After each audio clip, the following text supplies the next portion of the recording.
səki zəbt olunduğu təqdirdə piyada yolun hərəkət hissəsinə düşmək məcburiyyətinə qalır. Bu da istər-istəməz piyadanın iştirakı ilə baş verə biləcək yol nəqliyyat hadisəsinə real zəmin yaradır.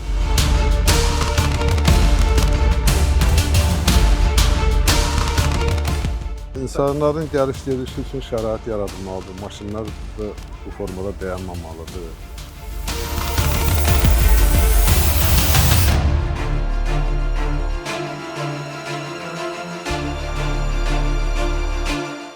Bizim sizdən xahişimiz, eyni zamanda tələbimiz ondan ibarətdir ki, bu məsələdə ciddi olun, yəni qaydalara ciddi yanaşın.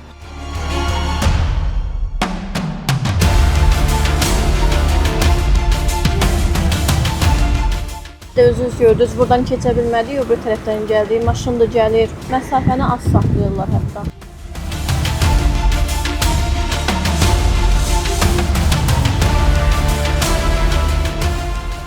Mövcud qanunvericiliyin tələblərinə əsasən səkidə nəqliyyat vasitələrinin dayanması və durması qadağandır. Bizim vətəndaşların rahatçılığı üçün, gəliş-gedişi maneəsiz həll etmək üçün çox gözəl bir təşəbbüs görmüşük.